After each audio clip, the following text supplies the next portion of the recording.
सास बहू का झगड़ा।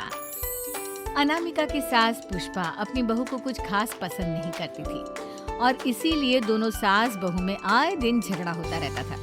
सास बहू के झगड़े के चक्कर में अनामिका के पति मोहित की जिंदगी मुश्किल में पड़ गई थी। बेचारा बार बार माँ और बीवी के झगड़े को सुलझाता ही रहता था, लेकिन दोनों समझने का नाम नहीं लेती थी। वैसे तो सब कुछ ठीक ठाक चल रहा था, लेकिन एक दिन अनामिका और पुष्पा के अंदर जोरदार झगड़ा हुआ और बात कुछ इस तरह थी।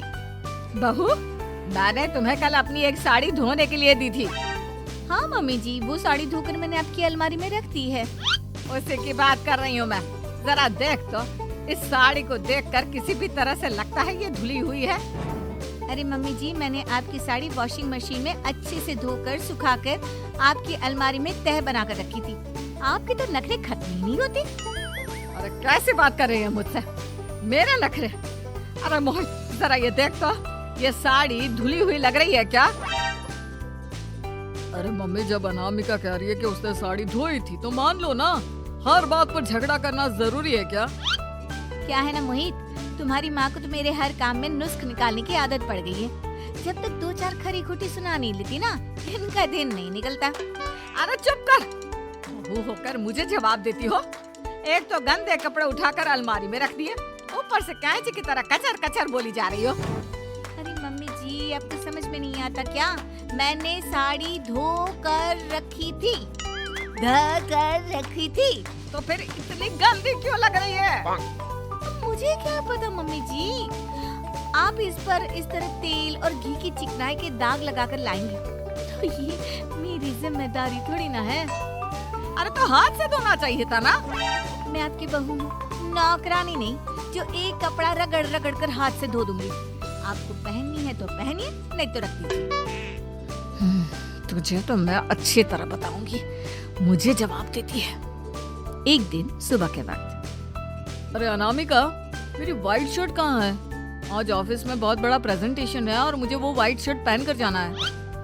मुझे पता है, आपने मुझे 2 दिन पहले ही बता दिया था और आपकी शर्ट मैंने धोकर अच्छी तरह आयरन करके अलमारी में लगा दी है। जाइए वहाँ से ले लीजिए।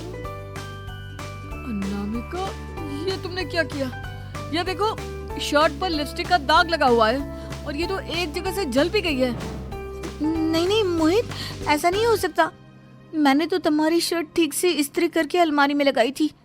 तो फिर ये जल कैसे गई? अपने आप अलमारी में लटके लटके थोड़ी ना जल जाएगी। मोहित, मुझे अच्छी तरह याद है। देखो, अपनी गलती को छुपाने की कोशिश मत करो। और अगर शर्ट जल भी गई थी तो तुम्हें पहले बताना चाहिए था ना। मैं नई शर्ट लेकर आ जाता।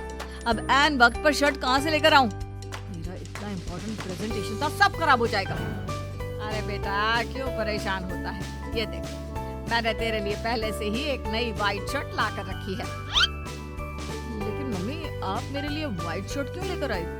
अरे मुझे पता था तेरा प्रेजेंटेशन होने वाला है और अपने इस बहू पर तो मुझे बिल्कुल भी भरोसा नहीं। क्या पता मेरी साड़ी की तरह तेरी शर्ट भी गंदी करके रख देती। और देख, वही हुआ ना। बेटा, सारी टेंशन छोड़ और ये नई शर्ट पहन कर जा। थैंक यू मम्मी, आज तो आपने बचा लिया मुझे। कुछ दिनों के बाद, अरे अनामिका, जानती हो, ऑफिस में मेरा जो दोस्त है ना अमर, आज उसका बर्थडे है और उसे तुम्हारे हाथ का चॉकलेट केक बहुत पसंद है। थोड़ा सा बनाकर टिफिन में रख दो ना प्लीज। हाँ हाँ, क्यों नहीं, मैं बहुत अच्छा केक बनाकर आपके दोस्त के लिए रख दूंगी। तुम्हारे हाथ का खाना खाकर तो वैसे ही मेरे ऑफिस के सारे लोग इतनी तारीफ करते हैं, क्या बताऊं। प्लीज एक अच्छा सा केक और बना दो, मेरी तो ऑफिस में शान बढ़ जाएगी। अनामिका केक बनाने के लिए रख देती है। पुष्पा चुपचाप जाकर उस पे ढेर सारा नमक डाल देती है। देख अमर, तेरी भाभी ने तेरे लिए चॉकलेट केक बनाकर भेजा है, तुझे बहुत पसंद है ना? यार, तू बहुत किस्मत वाला है। भाभी इतना अच्छा खाना बनाती है और साथ में केक भी। वैसे भाभी को थैंक यू बोलना। थैंक यू बाद में, पहले तो ये केक खा कर देख। बहुत मेहनत से बनाया है अनामिका ने। अरे यार, इस केक पे तो बहुत सारा नमक है। लगता है भाभी ने शक्कर की जगह खूब सारा नमक डाल दिया है। अरे मोहित, तू तो अपनी बीवी की कुकिंग की बहुत तारीफ करता फिरता है। जरा पूछना अपनी बीवी से, केक में नमक कब से डलने लग गया? क्या यार, तुझे भी मेरा ही जन्मदिन मिला था बिगाड़ने के लिए। केक नहीं लाना था तो मत लाता, कम से कम मुझे इस तरह नमक वाला केक तो नहीं खिलाता। अरे नहीं यार, अनामिका ऐसा नहीं कर सकती, जरूर कुछ गड़बड़ हुई होगी। घर जाने के बाद अनामिका, अगर तुम्हारा केक बनाने का मन नहीं था तो ना बनाती, लेकिन मेरी बेइज्जती करवाने की क्या जरूरत थी? अरे आपकी बेइज्जती, ये आप क्या कह रहे हैं? मैंने तो सुबह आपको इतने अच्छे तरीके से केक बना कर दिया था। हाँ, लेकिन उसमें इतना सारा नमक डाल दिया था कि आज ऑफिस में मेरा अच्छा खासा मजाक बना है। मेरे सारे दोस्त हंस रहे थे मुझ पर। अरे बेटा, मैंने तो तुझे पहले ही समझाने की कोशिश की थी। एक नंबर की गैर जिम्मेदार है ये लड़की, कोई काम ठीक से नहीं करती। उस दिन भी गंदी साड़ी रखती थी मेरी अलमारी में और झूठ बोल रही थी। कुछ दिनों के बाद अनामिका देखो, मैंने अपना लैपटॉप चार्जिंग पर लगाया है, उसे अच्छी तरह चार्ज होने देना। मेरी एक अर्जेंट मीटिंग है, प्लीज बीच में से हटाना मत। हाँ हाँ ठीक है, मैं नहीं हटाऊंगी। पुष्पा चुपचाप से जाकर चार्जिंग का बटन बंद कर देती है। थोड़ी देर बाद अरे ये लैपटॉप चार्ज क्यों नहीं हुआ? और ये बटन किसने ऑफ कर दिया? अनामिका इधर आओ। क्या हुआ?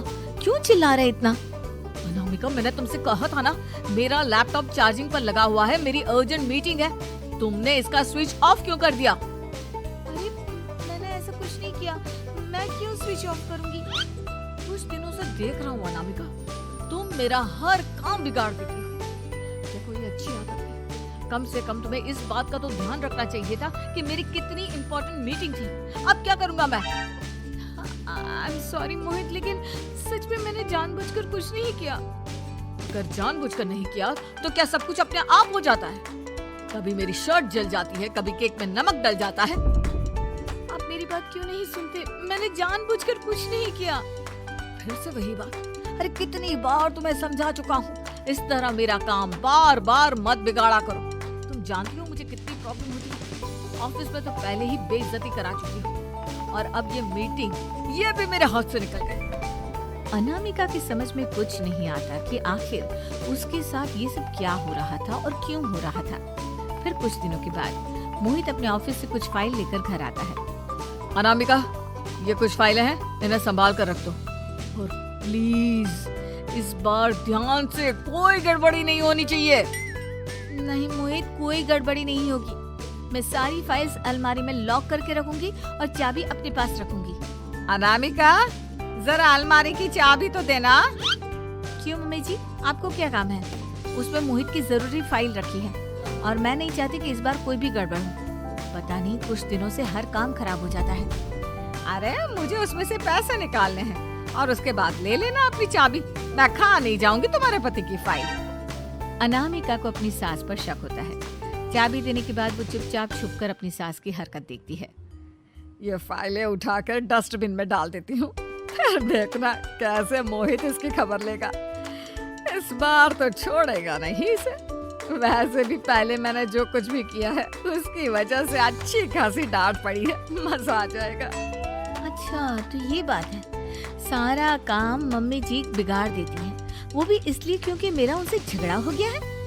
सास के जाने के बाद अनामिका मोहित को बुलाकर लाती है। क्या हुआ अनामिका, क्या दिखाना है? ये देखिए, आपकी फाइल डस्टबिन में पड़ी हुई है। इसीलिए तो कहा था संभाल कर रखना, और तुमने उठाकर ये फाइल डस्टबिन में डाल दी। मैंने नहीं, तुम्हारी मम्मी ने डाली है, मुझसे बदला लेने के लिए, ताकि तुम मुझे डांटो।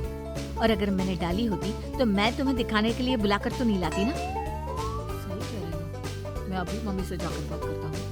थोड़ी देर बाद। मम्मी सच सच बताइए, मेरी फाइल अलमारी में से निकालकर डस्टबिन में आपने डाली थी ना? अरे अपनी माँ पर इल्जाम लगाता है, शर्म नहीं आती तुझे? मैं इल्जाम नहीं लगा रहा हूँ मम्मी, जो सच है वही पूछ रहा हूँ। अब जल्दी से बताइए आपने ऐसा क्यों किया? अरे तो क्या करती, तेरी बीवी मुझसे झगड़ा करती है, उल्टे सीधे जवाब देती है, मुझे उससे बदला लेना था। अरे मम्मी, लेकिन आप दोनों के झगड़े के चक्कर में मेरा कितना नुकसान हुआ है, ये कभी सोचा आपने? मम्मी जी, अगर आपका बदला पूरा हो गया हो तो आइंदा ऐसी कोई हरकत मत करना, क्योंकि अब आपकी सच्चाई हमारे सामने आ चुकी है। यह तो वक्त ही बताएगा मैं क्या करूंगी और क्या नहीं। मम्मी जी कहा ना आप ऐसा कुछ नहीं करेंगी। अरे मेरी जो मर्जी आएगी वो मैं करूंगी। मेरा सर घूम रहा है। सास बहू के झगड़े में मेरी जिंदगी का तो कचरा हो गया है, कचरा।